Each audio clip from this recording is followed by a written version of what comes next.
चलिए बुलेटिन की शुरुआत करेंगे चुनावी महासंग्राम से जुड़ी बड़ी खबरों के साथ।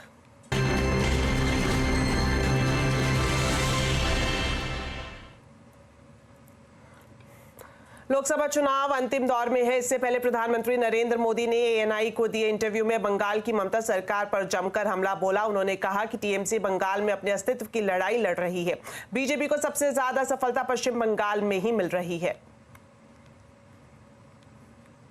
बंगाल के चुनाव में टीएमसी पार्टी अस्तित्व की लड़ाई लड़ रही है। आपने देखा होगा पिछले असेंबली के चुनाव में हम 3 थे, 3 में से बंगाल की जनता ने हमें 80 पर पहुंचा दिया। हमें लोकसभा के अंदर भारी बहुमत पिछले चुनाव में मिला था। इस बार पूरे हिंदुस्तान में द बेस्ट परफॉर्मिंग स्टेट कोई होगा तो पश्चिम बंगाल होने वाला है। वहीं पीएम मोदी ने अपने इंटरव्यू में विपक्ष पर अपशब्दों का इस्तेमाल करने का भी आरोप लगाया। उन्होंने कहा कि वो पिछले 24 साल से गालियां खा खाकर गाली प्रूफ बन गए हैं। मैं तो पिछले 24 साल से गालियां खा करके गाली प्रूफ हो गया हूँ। मौत का सौदागर किसने कहा था? गंदी नाली का कीड़ा किसने कहा था? और मेरे यहाँ तो पार्लियामेंट में एक दिन हमारे एक साथी ने हिसाब लगाया था, 101 गालियाँ गिनाई थी। तो चुनाव या चुनाव न हो, ये लोग मानते हैं कि गालियां देने का हक उनका ही है, और वे हताश निराश इतने हो चुके हैं कि गालियां देना, अपशब्द बोलना ये उनके शायद जहन में है, उनके स्वभाव में हो गया है। साथ ही इस इंटरव्यू में पीएम मोदी ने यह भी दावा किया कि इस चुनाव के बाद एनडीए का नया युग शुरू होगा और इंडिया गठबंधन का ये आखिरी दौर होगा। आखिरी दौर शब्द प्रयोग किया आपने, मुझे उसमें बहुत सी चीजें नजर आ रही है। एक, हमारा एक नया दौर शुरू होगा, उसका उसके अंदर संकेत है। दूसरा, जो लोग बड़े सपने देख करके बड़े वादे कर रहे थे उनके लिए भी आखिरी दौर है। तो चुनाव का आखिरी दौर ऐसा इतना नहीं, उनकी स्थितियों का भी आखिरी दौर है। इधर कोलकाता में एक चुनावी सभा को संबोधित करते हुए बंगाल की मुख्यमंत्री ममता बनर्जी ने बीजेपी और मोदी पर निशाना साधा। उन्होंने कहा कि अगर हम सीपीएम को उखाड़ फेंक सकते हैं तो बीजेपी को भी बंगाल से उखाड़ फेंकेंगे।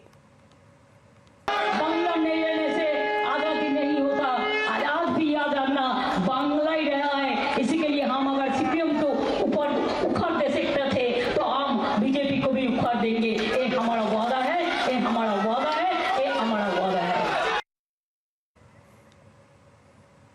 तो मतदान के आखिरी चरण से पहले आज आरजेडी अध्यक्ष लालू यादव ने पटना में फुलवारी शरीफ खानकाह पहुंचकर पीर बाबा से मुलाकात की। इस दौरान लालू मुस्लिम टोपी पहने नजर आए। लालू यादव अपनी बेटी मीसा भारती के पाटलिपुत्र लोकसभा सीट से चुनाव जीतने का आशीर्वाद लेने पहुंचे थे। पीर बाबा के दरबार में लालू यादव ने पीएम मोदी पर जमकर हमला बोला। उन्होंने कहा कि 4 जून को मोदी की विदाई तय है। मोदी बोल रहे हैं कि हम अवतार हैं, अवतार पैदा किए हुए नहीं है, अवतार है। लालू जी 4 जून को क्या होगा? सरकार हम लोग का बनेगा। 4 जून को क्या होगा? सरकार बनेगी। वहीं लालू यादव के इस बयान पर केंद्रीय मंत्री गिरिराज सिंह ने हमला किया और दावा किया कि 4 तारीख के बाद लालू यादव नमाज पढ़ते नजर आएंगे। को रिजल्ट निकलने के बाद देश के प्रधानमंत्री भारतीय जनता पार्टी एनडीए को 400 के पार आएगा और इंडी महागठबंधन, राहुल गांधी तो विदेश भागेंगे, लालू जी आज खनका में जाके टोपी पहन रहे हैं, अब परमानेंट मस्जिदे में जाके नमाज पढ़ेंगे। 4 तारीख के बाद पेटकुनिया देंगे। लोग को बुड़बक ना बनाए। अब लालू जी के पास वोट बाट नहीं खे, एक गो वोट बा, टोपी पहना वोट ला। वहीं राहुल गांधी ने सोशल मीडिया प्लेटफॉर्म इंस्टाग्राम पर एक वीडियो पोस्ट किया है जिसमें राहुल गांधी, तेजस्वी यादव, मीसा भारती साथ में लंच करते दिखाई दे रहे हैं। वीडियो में तीनों खाना खाते हुए प्रधानमंत्री नरेंद्र मोदी पर गपशप करते हुए दिखाई दे रहे हैं। राहुल गांधी ने वीडियो को पोस्ट करके लिखा है कि मोदी जी नर्वस हो गए हैं और जनता उनसे उकता गई है। ये जो कह रहे हैं कि मैं भगवान का काम करता हूँ, ये नर्वसनेस है। तो बिहार के चुनाव में आपको क्या लग रहा है? शुरू से मैं कहता रहा हूँ चौंकाने वाला रिजल्ट आएगा, है ना, यूपी में और बिहार में। ये बहुत आसान नहीं रहा। लोग काम देखना चाहते हैं। 10 साल मौका दिया, कुछ नहीं किया बिहार के लिए। तो पीपल समझ चुके हैं कि मोदी जी झूठ बहुत बोलते हैं। बट नॉन स्टॉप झूठ बोलते हैं, नेचुरली, बिल्कुल बिना झिझक के, कंफर्टेबली, और बिना सोचे समझे बोलते हैं और कुछ भी बोल सकते हैं। बट आपने नोटिस किया कि इनका जो नॉर्मल कैंपेनिंग होता है वो जो चल नहीं रहा है बिल्कुल, और हमारी बात बोल रहे हैं वो। बिहार में कोई करंट वेव कुछ नहीं है उनका, ना भीड़ होती है ना कुछ होता है। अब लोग उग चुके हैं, क्रेडिबिलिटी चली गई पूरी। देश की जनता मोदी जी को भगा रही है फटाफट फटाफट फटाफट। तो लोकसभा का चुनाव आखिरी दौर में है। ऐसे में क्या है पूरे चुनाव का गुणा भाग? आज चुनाव अड्डा में चुनावी पंडितों से इसी पर करेंगे बड़ी चर्चा। शाम 7:57 पर दिल्ली के मुख्यमंत्री अरविंद केजरीवाल को कोर्ट से बड़ा झटका लगा है। सुप्रीम कोर्ट ने केजरीवाल की अंतरिम जमानत को बढ़ाने की याचिका पर तुरंत सुनवाई करने से इनकार कर दिया है। केजरीवाल ने मेडिकल ग्राउंड पर अंतरिम जमानत को 7 दिन तक बढ़ाने की मांग की थी, जिसे अब कोर्ट ने मना कर दिया है। बता दें केजरीवाल शराब घोटाला मामले में मनी लॉन्ड्रिंग के केस में 1 जून तक अंतरिम जमानत पर हैं। वहीं दिल्ली की एक अदालत ने आप नेता आतिशी को भी समन भेजा है। आतिशी को 29 जून को कोर्ट में पेश होने के लिए कहा गया है। आतिशी के खिलाफ मानहानि का केस दर्ज किया गया है। आतिशी ने बीजेपी पर आप विधायकों को रिश्वत देने और खरीद फरोख्त करने की कोशिश करने का आरोप लगाया था। इसके बाद दिल्ली बीजेपी के मीडिया प्रमुख प्रवीण शंकर कपूर ने उनके खिलाफ मानहानि का केस दर्ज कराया है। इसमें प्रवीण शंकर ने अरविंद केजरीवाल का नाम भी लिया था। प्रवीण शंकर का दावा ये किया गया था कि आप पार्टी के आरोपों से उनकी और उनकी पार्टी की प्रतिष्ठा को नुकसान पहुंचा है। चलिए अब बात करते हैं बाजार की। आज फिर निफ्टी एक्सपायरी के दिन बाजार में कंसोलिडेशन रहा। सेंसेक्स 220 अंक गिरकर 75,171 पर बंद हुआ। वहीं निफ्टी 44 अंक गिरकर 22,888 पर बंद हुआ। आज सबसे ज्यादा तेजी फार्मा एफएमसीजी इंडेक्स में रही। वहीं मेटल इंफ्रा शेयरों पर प्रेशर देखने को मिला। देश की सबसे बड़ी जीवन बीमा कंपनी LIC अब आपको हेल्थ इंश्योरेंस भी देने की तैयारी कर रही है। आवाज के साथ एक्सक्लूसिव बातचीत में कंपनी के चेयरपर्सन सिद्धार्थ मोहंती ने बताया कि कंपनी हेल्थ इंश्योरेंस कारोबार में जल्द आ सकती है।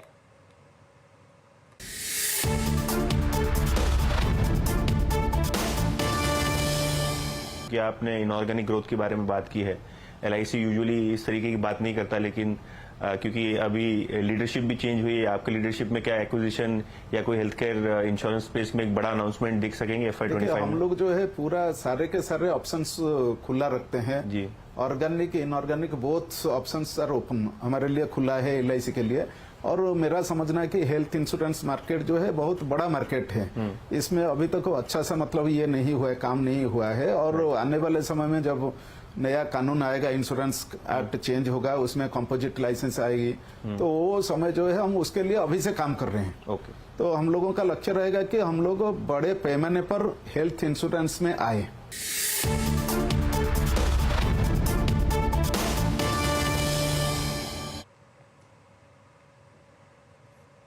चलिए अब बात करते हैं पुणे के हिट एंड रन केस की, जिसमें अब तक कई बड़े घटनाक्रम सामने आ चुके हैं। नाबालिग के ब्लड सैंपल बदलने वाले ससून हॉस्पिटल के डॉक्टरों की गिरफ्तारी के बाद अब महाराष्ट्र सरकार ने इस मामले की जांच के लिए 3 सदस्यीय कमेटी गठित कर दी है। पुणे एक्सीडेंट केस में खुलासा ये हुआ है कि एक जनप्रतिनिधि के कहने पर ब्लड सैंपल बदला गया था। अब इस मामले पर पूरी जानकारी के साथ सीधा जुड़ते हैं दिवाकर से। तो दिवाकर बताएं, बड़े खुलासे इस पूरे मामले में हो रहे हैं, फिलहाल क्या अपडेट है?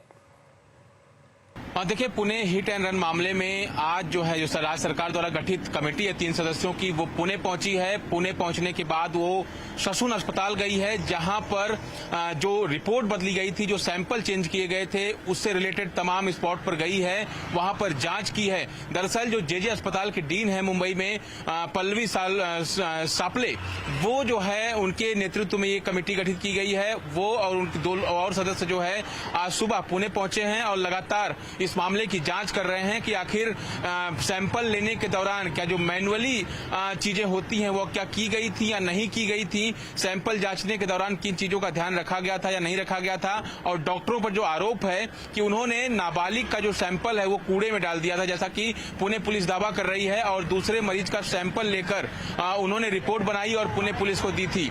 लेकिन पुणे पुलिस को जब उसमें अल्कोहल नहीं नजर आया, अल्कोहल की रिपोर्ट में साफ तौर पर उनको लगा कि रिपोर्ट कहीं ना कहीं फर्जी है, तो ऐसे में उन्होंने दोबारा ससून अस्पताल ले जाकर ही आरोपी नाबालिग को जो है वो दोबारा ब्लड सैंपल लिया, लेकिन इस बार रिपोर्ट जो है उन्होंने औध अस्पताल में भेजी थी। और ऐसे में अब जो राज्य सरकार द्वारा गठित की गई कमेटी है वो कब तक अपनी रिपोर्ट राज्य सरकार को सौंपती है, ये देखना काफी अहम है। वहीं दूसरी तरफ जो महाराष्ट्र मेडिकल काउंसिल है उसने भी डॉक्टर तावरे और डॉक्टर हरनोल के खिलाफ जो है बाकायदा नोटिस जारी किया है, कारण बताओ नोटिस जारी किया गया है, जिसमें साफ तौर पर कहा गया है कि 7 दिनों के अंदर उन्हें अपना जवाब देना है। अगर वो 7 दिनों के अंदर जवाब नहीं देते हैं और इस मामले में वो दोषी पाए जाते हैं तो उनका लाइसेंस तक कैंसिल हो सकता है, ऐसी चेतावनी महाराष्ट्र मेडिकल काउंसिल की तरफ से दी गई है। तीसरी तरफ अगर बात करें तो इस पूरे मामले में जहां तक किडनैपिंग की बात है, किडनैपिंग के मामले में ड्राइवर की जो किडनैपिंग हुई थी उस गाड़ी को जो है क्राइम ब्रांच ने बरामद कर लिया है। ये गाड़ी जो है वो सुरेंद्र अग्रवाल के घर से ही बरामद की गई है। मर्सिडीज ये कार है जिसे क्राइम ब्रांच ने आज बरामद किया है। उसी कार से ड्राइवर का अपहरण किया गया था। अपहरण करने के बाद उसे घर ले जाकर बंधक बनाया गया था और उसके बाद फिर उस पर केस अपने ऊपर लेने के लिए लगातार अग्रवाल परिवार दबाव बना रहा था। शुक्रिया दिवाकर इस पूरी जानकारी के लिए। तो बुलेटिन में फिलहाल वक्त हो गया एक छोटे से ब्रेक का, लेकिन खबरें अभी और भी हैं। आप देखते रहिए आवाज समाचार।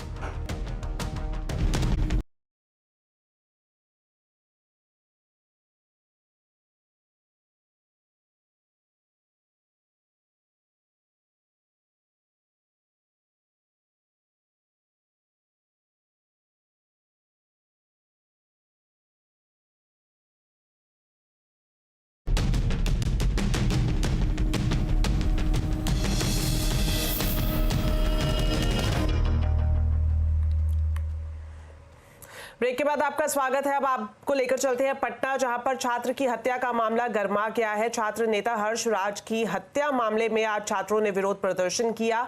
सोमवार को पटना लॉ कॉलेज के पास लाठी से पिटाई के बाद अस्पताल ले जाते वक्त एक छात्र की मौत हो गई थी। इसके विरोध में आज यहां पर छात्रों का गुस्सा फूटा और कई स्टूडेंट्स ने यहां पर प्रदर्शन किया। तो इस खबर पर अब ज्यादा जानकारी के लिए सीधे चलते हैं पटना और बात करते हैं चंद्रमोहन से। तो चंद्रमोहन, बताएं फिलहाल क्या हालात है पटना में?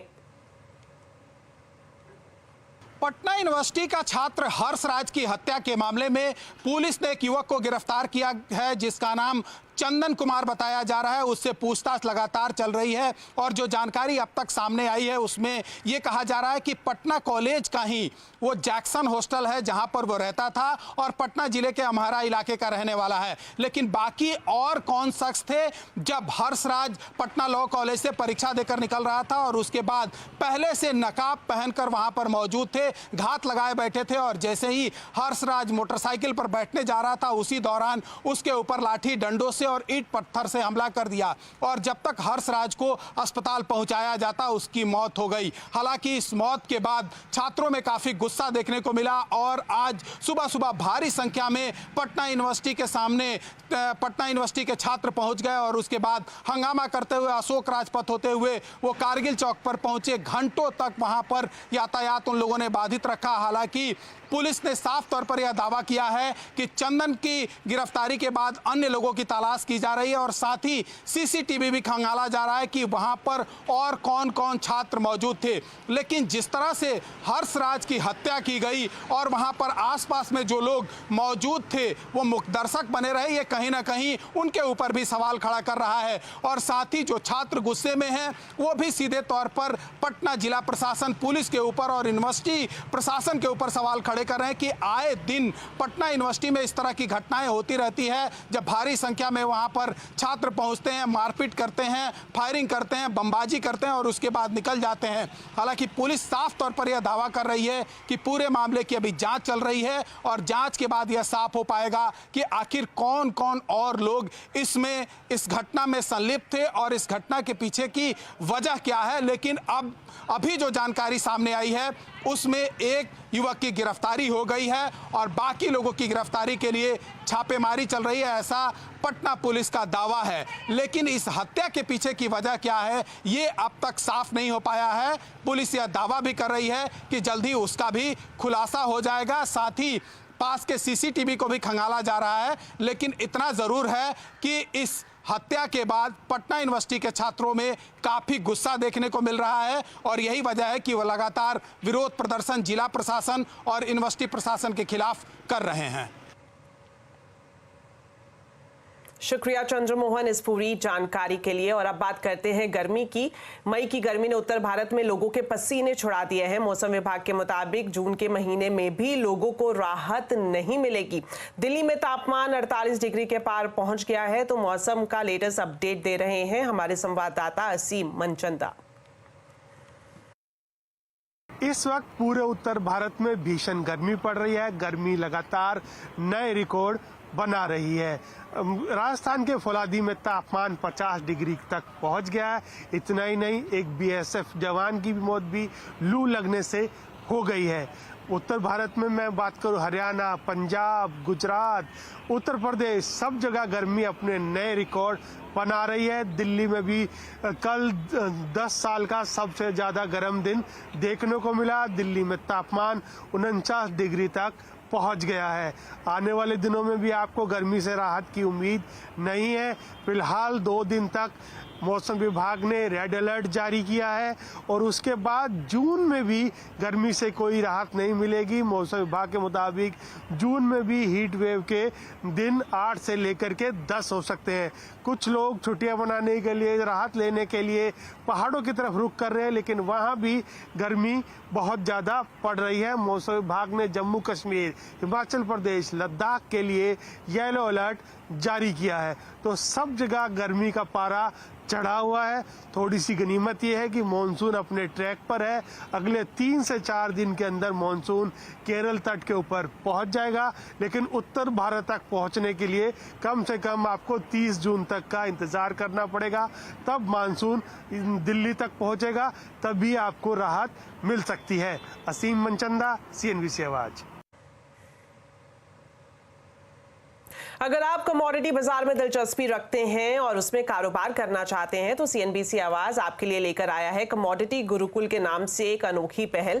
22 जून को होने वाले इस लाइव वेबिनार में आप देश और दुनिया के कमोडिटी बाजार के लीडर्स से अपनी मार्केट से जुड़ी हर छोटी बड़ी बारीकियां सीख सकते हैं। बाजार के टेक्निकल्स के साथ साथ बड़े ट्रेंड्स को पहचानने के तरीके भी इस वेबिनार में आपको बताए जाएंगे।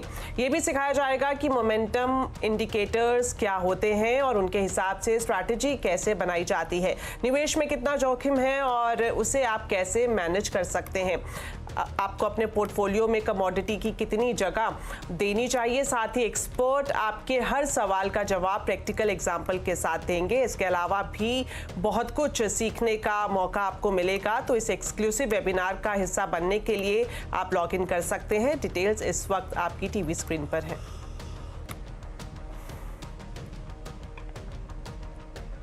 तो चलिए फिलहाल बुलेटिन में इतना ही, लेकिन जाते जाते आपको बताते हैं आज के कंज्यूमर अड्डा के टॉपिक के बारे में। पैकेज्ड फूड से लेकर पेय पदार्थों में शुगर के ओवरडोज को रोकने की तैयारी चल रही है। इसके लिए गाइडलाइंस भी तैयार की जा रही हैं। क्या है ये गाइडलाइंस और इससे क्या होगा फायदा, इस पर कंज्यूमर अड्डा में करेंगे चर्चा आज शाम 5:57 पर।